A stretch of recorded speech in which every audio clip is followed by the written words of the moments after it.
আসুন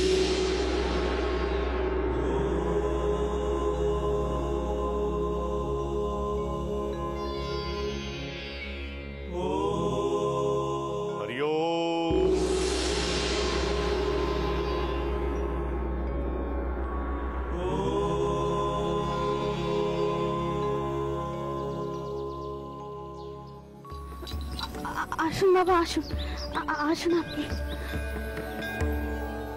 জয় হোক মা, জয় হোক। দুটো অন্ন পাই মা, বড় খিদে পেয়েছে। ইস, সব খাওয়ার তো শেষ, কি খেতে দেব?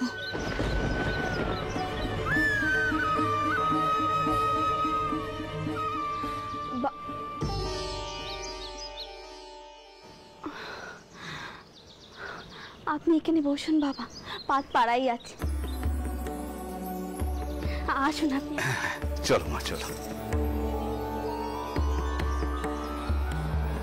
বসুন এখানে, বসুন।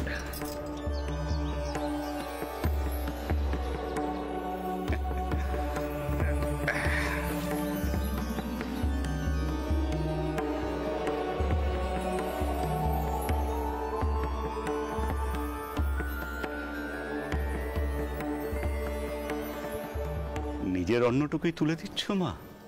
না না বাবা, ও নিয়ে আপনি চিন্তা করবেন, খাওয়ার দাওয়ার আরও আছে। আমার পরম সৌভাগ্য আপনার মতো পূর্ণ আত্মার সেবা যত্ন করতে পারছি। কান আপনি।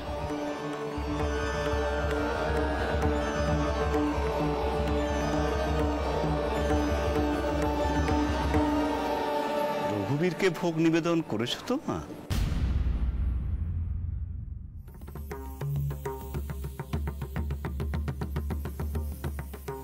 না বাবা, রঘুবীর তো আমার ভোগ জ্ঞানই করছেন না। কতবার চেষ্টা করলো, তাও জ্ঞান করলেন না। আমি জানিনি রঘুবীরের মন পাবো কেমন করে, আমি সত্যিই জানি না।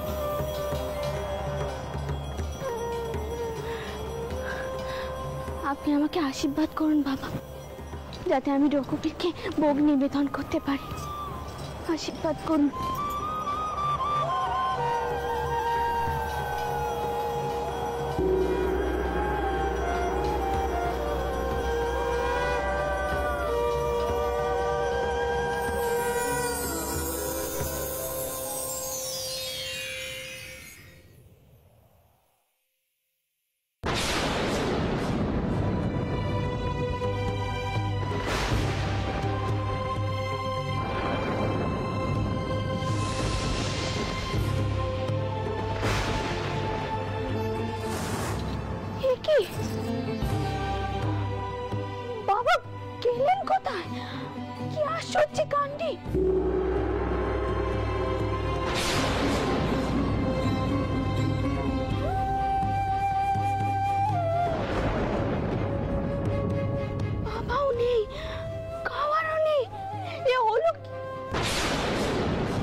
ভীষণ রয়েছে তাও।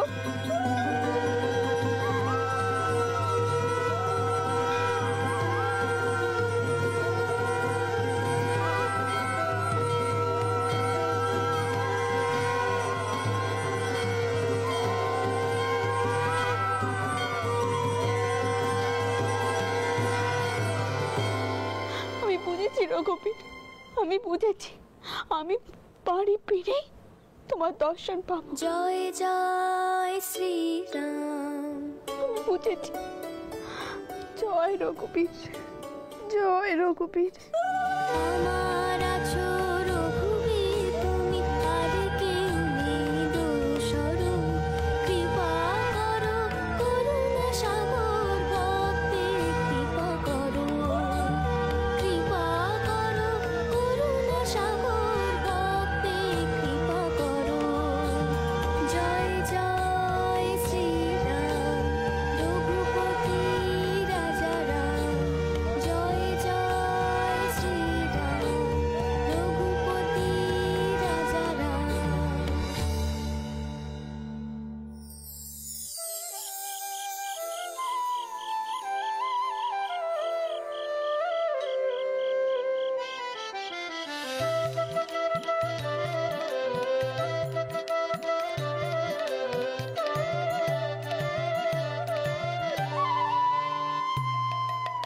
গোবিন্দ গোপাল পরম দয়ালু, নিকটে যে কালো রক্ষা করো দিন জনে। অনন্ত মহিমা তব, অনন্ত মহিমা তব, মোরা কি জানি হে সব। থাকতে পারি শুধু মগ্ন যে ধ্যানে, মগ্ন যে ধ্যানে, মগ্ন যে ধ্যানে।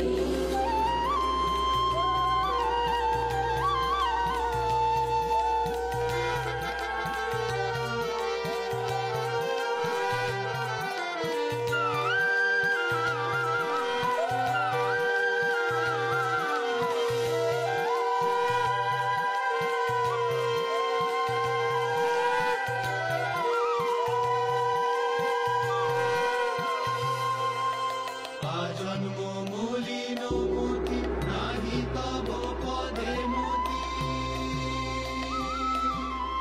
আজন্ম মলিন মতি নাহি তব পদে মতি।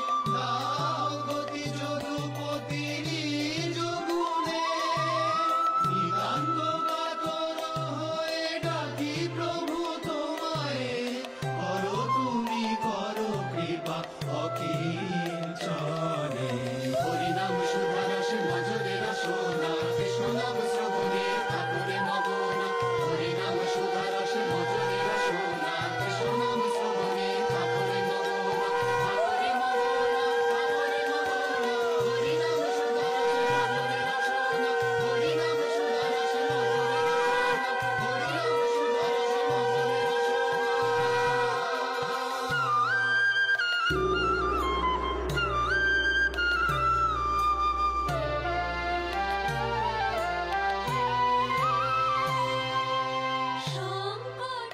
পাইনবাবু যা করেছিলেন সেটা অন্যায়, তাই তাকে থামালাম। কি করা উচিত তা বুঝিয়ে দিলাম।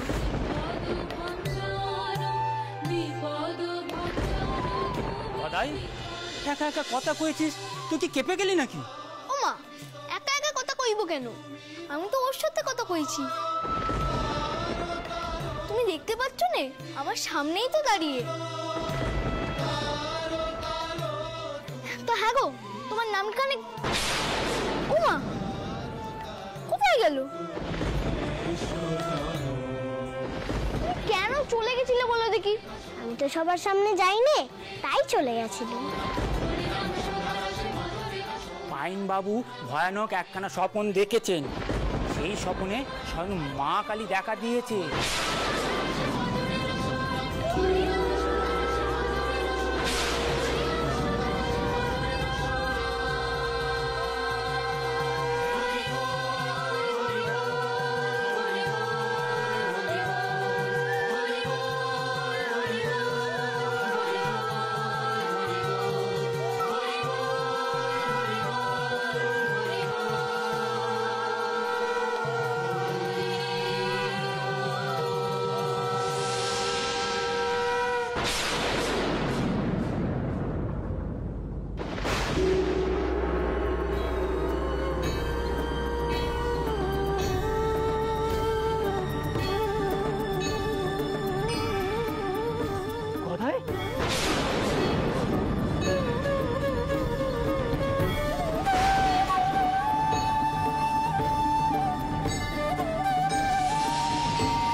মশাই, নায়েব মশাই, কোথায় গেলেন নায়েব মশাই? বলুন চৌধুরী মশাই।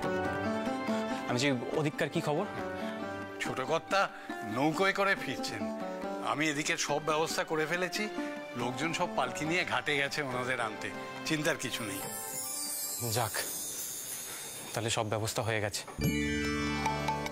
আসলে মা ফিরছেন, অসুস্থ শরীর, সদ্য পিতৃহারা হয়েছেন, তাই একটু চিন্তা করছিলাম আর কি। ওনারা এই ফিরলেন বলে মাধব দাদা নিজে গেছেন ওনাদের নিয়ে আসতে। ওই তো এসে গেছে। নায়েব মশাই, ঠাকুর চাকরদের খবর দিন, বড় মা জ্যাঠা মশাই এসে পড়েছেন। আমি আমি আমি ডাকছি, আমি ডাকছি। ভেতরে মালপত্র রাখবে তো? আমি ডাকছি। কোথায় গেলে সবাই? নাদা, বংশী, আরে এসো, অন্দরে খবর দাও, মা ফিরেছেন। সাবধানে নিয়ে এসো, নিয়ে এসো। নামাও নামাও, পালকি নামাও, আস্তে আস্তে, সাবধানে। হ্যাঁ,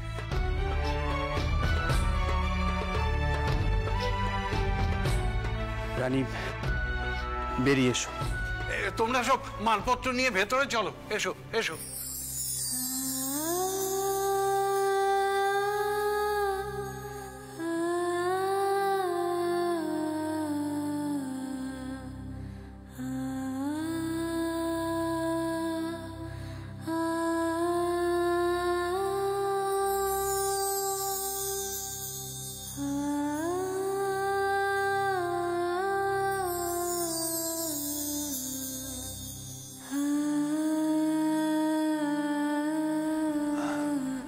রানী ঘরে চলো, বিশ্রাম করবে, অনেক পরিশ্রম গেছে।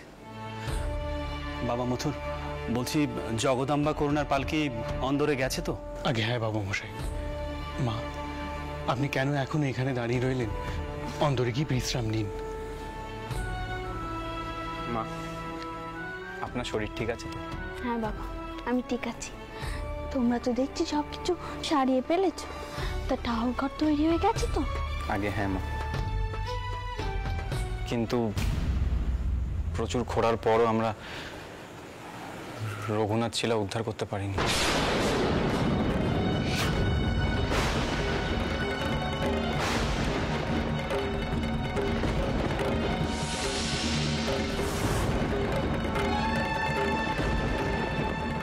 তুমি কি করছো? আমি এক্ষুনি চাউর ঘরে যাবো। রঘুবীর এমন অবিচার করতেই পারেন না, কি যেতেই হবে চাউর ঘরে।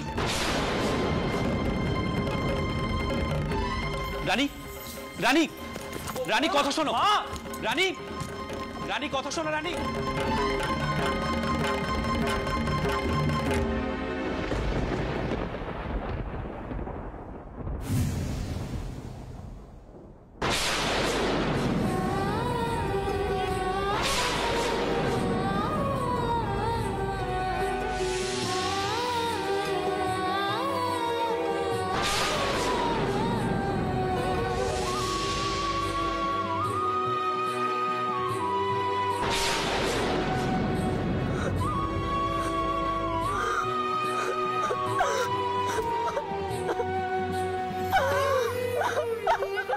রানী, রানী শান্ত হও, রানী শান্ত হও, রানী শান্ত হও, নিজেকে সামলাও, এভাবে ভেঙে পড়ো না রানী। আমি তোমাকে কথা দিচ্ছি, আমি আবার লোক লাগিয়ে পুরনো ঠাকুর ঘরের জায়গা খোয়ানোর ব্যবস্থা করবো।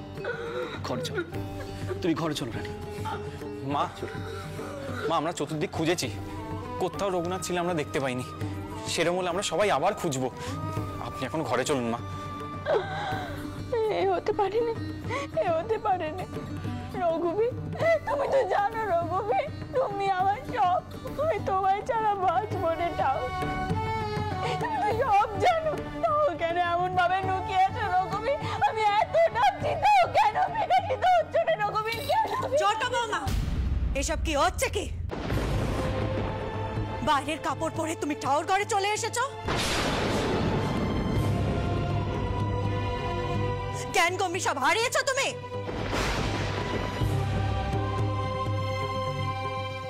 যাও, এখনই নিজের ঘরে যাও, এ আমার আদেশ।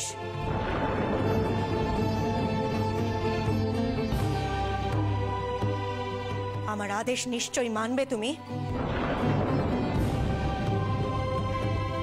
বড় বৌমা, ছোট বৌমাকে এখনই ওর ঘরে নিয়ে যাও, যাও। বউ, বউ চল, চল বউ। মায়ের দেওয়া আদেশ তো তুই কোনোদিনও কখনো অমান্য করিসনি। চল বউ, ঘরে চল। আয়, ওটা এমনটা তো হওয়ার কথা ছিল না। কেন এমন হলো? কেন এমন হলো দিদি? কেন এমন হলো? কেন এমন হলো? এমনটা তো হলো না।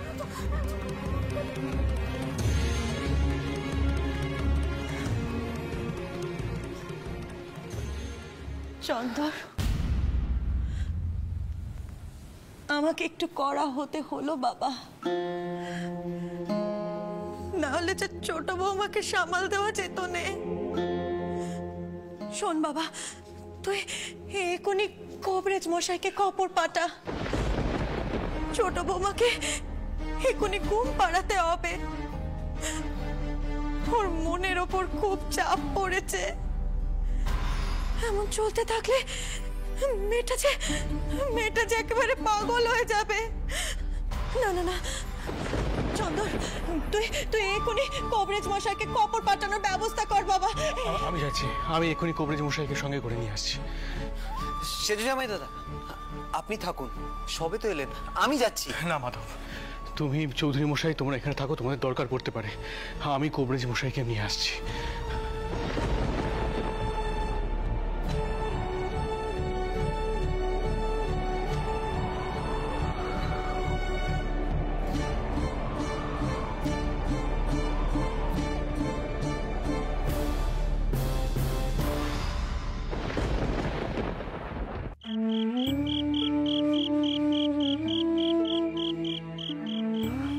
বড় কষ্ট পাচ্ছে গো বড়মা। কত আশা নিয়ে এসেছিল, ঘরে এসে রঘুনাথ চিলার দর্শন পাবে। রঘুনাথ যে কেন এত নিষ্ঠুর! ছি ছি ছোট কুকি, অমন কথা মুখেও আনতে নেই। এই যে রঘুনাথের পরীক্ষে রে, পরীক্ষে। তাও দেবতার পরীক্ষে বোঝা কি অত সোজা? পেতম পেতম তিনি কষ্ট দেন, তারপরেও যদি তার প্রতি ভক্তি বিশ্বাস অবিচল থাকে, তবে তিনি পরে সব সুখ ফিরিয়ে দেন। বোঠান, রানী কি ঘুমিয়ে গেছেন? বলছি অনেক রাত হয়ে গেছে, আপনারা ঘরে গিয়ে শুয়ে পড়ুন। আমি আছি, আপনারা কোনো চিন্তা করবেন না। আমার মনে হয় রানী কাল সকালবেলায় সুস্থ হয়ে উঠবে। ঠাকুরপো, ঠাকুরপো, কবরেজ মশাই কি কইলেন? কবিরাজ মশাই তো বললেন একটু ঘুমোলে মনটা শান্ত হবে। বোঠান, আপনারা চিন্তা করবেন না, আপনারা গিয়ে শুয়ে পড়ুন। ছোট খুকি, তুমিও যাও।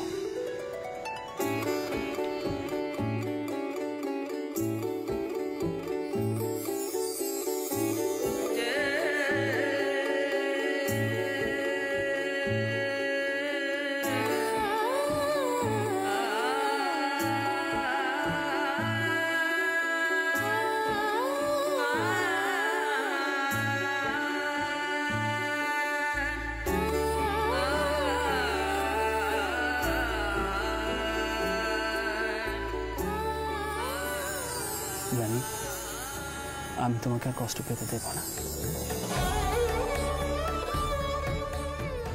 আমি গুরুদেবকে ডেকেছি, কাল তিনি এসে বিধান দেবেন নতুন রঘুনাথ শিলা কিভাবে প্রতিষ্ঠা করতে হবে।